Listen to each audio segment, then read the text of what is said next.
Okay, I think this is unpacking it number 3 already. Season flying by, and we're getting to the games that remember, right? That old slogan holds very true. The games everyone will remember are played in November. And by the way, there were some really good ones in October. The Washington-Oregon game we talked about. Wazoo over the weekend I thought, played their tails off. I was concerned with the loss of their coordinator, Tracy Claeys, that that team would just do this, and instead they've rebounded, and they played Oregon to the very end, to the final seconds, in a remarkable game there that followed on the footsteps of a Washington-Oregon game that I thought was tremendously played.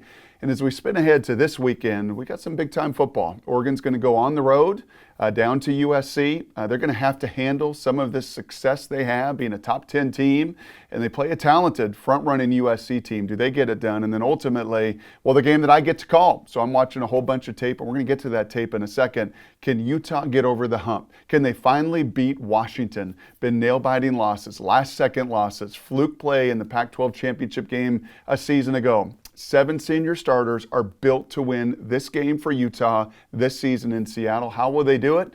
Well, the video is pretty clear.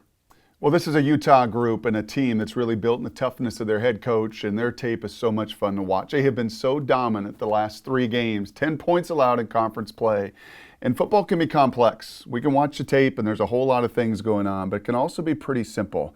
And simple in the fact that when your front 4, all right, when your front 4 can defeat 5, you're going to win. And when you've got a difference maker like this guy, Leki Fotu, the nose tackle, reminds me a lot of Vita Vea over the last few years with Washington. A lot of Greg Gaines the last few years with Washington. When you've got a monster in the middle, he just makes everybody around him better. Again, Leki Fotu is 6'6". He's 315 pounds, and I want you to just watch his movement at the line of scrimmage and what he's able to do and set up everybody else for success. It's a difference maker. It's why these guys are drafted in the top 10 picks. Remember, Vita Vea was, I believe, number 15 to Tampa Bay. I don't think this guy lasts. That's play number 1. How about play number 2? Once again, look at the big man right in the middle and watch him just set the table for everybody else around him. You just can't block him one-on-one. You start to double team, then all of a sudden everybody else gets active. Watch him off the snap. Watch that.